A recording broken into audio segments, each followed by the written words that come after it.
United Nations peacekeeping force in South Sudan. Rwanda's Foreign Affairs Minister Louise Mushikiwabo says South Sudan and the latest conflict in the world's newest nation will be given priority when African presidents meet in Kigali later this week. The mandate of the United Nations mission for South Sudan, the UNMISS, will expire at the end of this month, but there are proposals for an extension until the end of August and also the expansion of the troops' mandate to include combat. Sarah Kimani reports from Kigali. The African Union is expected to support the proposal by the East African Regional Bloc (IGAD) to have a combat force in South Sudan.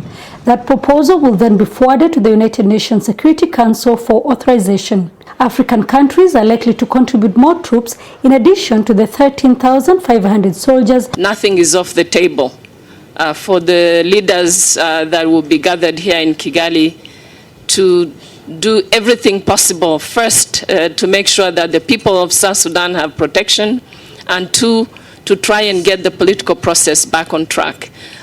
So whether it's intervention, military, political. During the summit, Rwanda will play host to President Omar al-Bashir of Sudan, who is wanted by the International Criminal Court to face crimes against humanity and genocide charges allegedly committed in the Darfur region. Rwanda has termed the demand by the International Criminal Court to arrest Bashir as a distraction. Rwanda is not a signatory to the Rome Statute, which governs the conduct of the court.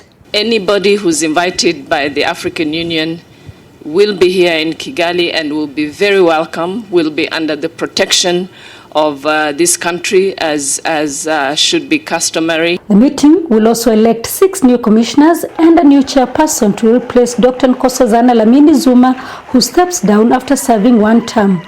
During the summit, African heads of state will launch a common African e-passport, which will be issued to all AU citizens by 2018. From there, each country, each member state of the African Union will be working out practical modalities to start delivering those passports in each one of the countries. Trade between African countries is only 11%. The launch of the passport is expected to boost the free movement of people and goods across the continent, in effect boosting inter-African trade. Sarah Kimani, SABC News, Kigali, Rwanda. Let's go abroad now.